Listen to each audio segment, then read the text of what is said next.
How's it going, guys? Today we are taking a look at the Spyderco Paramilitary 2.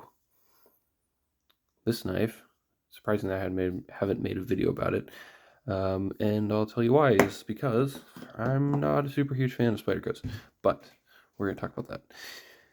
Now, this one specifically is the first Spyderco I ever had. Actually, that's not true. I had the Spyderco Tenacious first, but only for a little while. This was the second Spyderco I ever got, and it's a Smoky Mountain Knife Works exclusive with an CPM M4 blade and these green, really nice green fat carbon handles. I really like those. Now, I don't like Spydercos because I think most of their models, pretty much all of them, are really ugly. I don't like looking at them at all. I happen to prefer more, streamlined designs like the bug out, something like that. More straightforward designs. I'm also a big fan of knives like the ZT0223, more straightforward, not as, different shaped. Like this looks more like a bird, with the eye and everything. It just doesn't appeal to me as much. But I heard about the PM2 and I had heard about it for forever. Everybody could talk about it, and so I decided I'd get one. And if I was going to get one, I was going to get one in these scales, which I really, really like because of how flashy and colorful they are. They look awesome. So I'm a big fan of the color green, and this green just really, really stands out to me. So this is PM2. They come in a bunch of different blade steels. Spyderco uses so many different blade steels on their knives. It's really one of their specialties. This one, which I got more recently, is PM2 with S45 and their base models are now S45. There you can see there. This one's been customized by a previous owner, but it's also been sharpened as well. And it's got these Titanium G10 purple handle scales on this one that are contoured.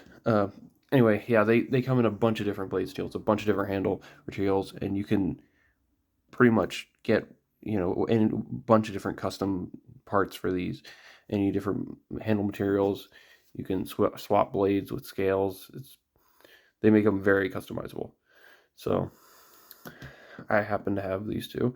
This one I'm already sold. I'm actually getting rid of it. I'm sending it out to somebody.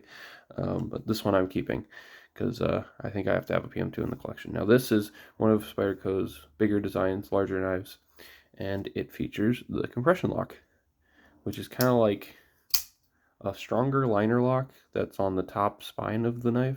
It's a little bit different. It's got this cutout, and you can press it, and some of them, this one came really well tuned. It drops shut pretty nicely, and it's pretty solid lockup. Just a tiny hair of play side to side, which is kind of to be expected because a lot of knives, like even a bunch of Benchmates, have slight play back and forth. Very, very slight. Doesn't really affect the knife at all. Still completely solid. It's going to stand up to whatever you need to use it for. But yeah, so Spyderco, their compression lock's pretty good. I've never had problems with it. It's been completely solid for all my uses, everything. Their blade is really slicey. I mean, this blade slices really well compared to a lot of the other blades. I mean, even on knives like a bunch of ZT knives, they usually have thicker grinds. They're going to be more thick at the edge. You're not going to be able to slice as easily. You'll be more robust, but you won't be able to slice as easily. This will be easier to break, especially up at the tip. But yeah, they do slice really, really well. Especially this one because has a custom edge on it by someone else. I didn't do that. These designs are the Spyderco. It's very useful. I'll say this blade shape. You can use it for a lot of things. So the tip is down here. You get this nice belly for a lot of cuts, like slicing and everything.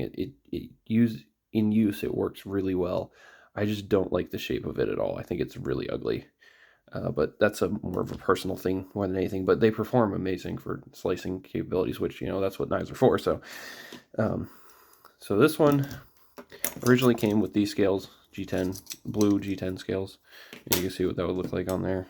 That's what it originally looked like. As I said, it was customized.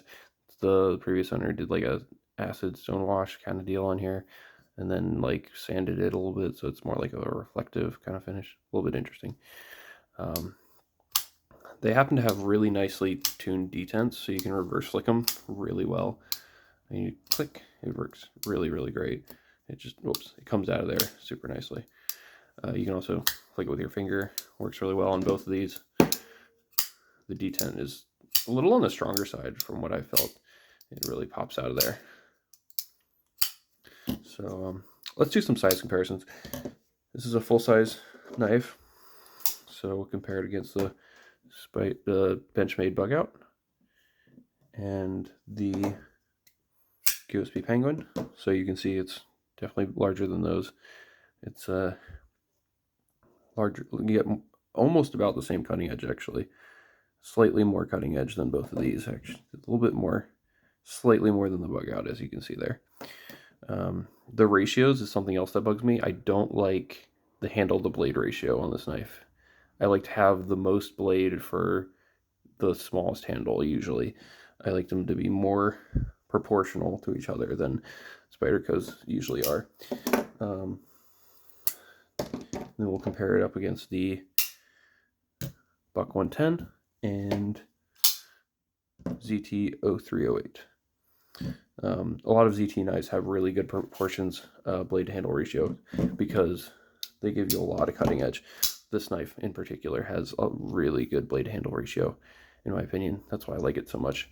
But yeah, so that's something that bugs me about Spyderco's, but that's more of a personal thing. The knife, it's pretty good fit and finish. I'd say on par with Benchmade pretty much. You can see here, the centering is not great, and that's always kind of bugged me with the Spyderco's, the PM2s, both of these. This one's pretty good. You can see there, that one I managed to get almost perfectly centered. It's pretty much perfectly centered.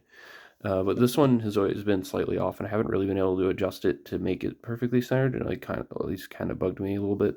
But it's never really, you know, affected the function of the knife at all. It's really hasn't bugged. It's just a personal thing. It's really just like, if that bugs you, then you know you might not like it PM2 as much, but you know, that's just what it comes with. It slices really well though, and it's pretty comfy in the hand actually. I mean, you can see you get all four fingers on there. You've got this nice area to rest your thumb, and you can even choke out, put your thumb up here and get close to the blade. I know people like doing that. You could put your hand up here as well. You can do that, but it's a little bit weird. Yep, so your hand fits in there. You can also get aftermarket clips for these. I know people like to do that. You get deep carry clips for them, everything. The normal stock clip works pretty well, though. I don't see a huge problem with it. So yeah, the contoured handles on this one are a little bit more comfy, just because they're contoured. They curve around your hand, it just fits better. But it's not that big a deal. I like them both pretty much just as much of each other as the other one. But yeah, so they're both made in the USA. The PM2 model is one of their USA designs. You can see here on the tang it says Golden, Colorado, USA Earth, which they like to do on their USA models. This one's M4. It's like I said, M4 will rust, but I haven't had a problem with it yet on this one. Not completely stainless, but yeah, it works fine. And this one, they come in all kinds of different steels, like I said. So yeah, you can find them in whatever, stainless, non-stainless. Yep. So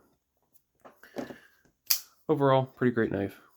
Not a huge fan of how it looks, but it functions well, and it has a nice lock. So that's Spyderco PM2. So that's about it for this video. Thank y'all for watching. Have a great day. Please subscribe to my channel if you want to see more knives and more content. Thanks. Bye.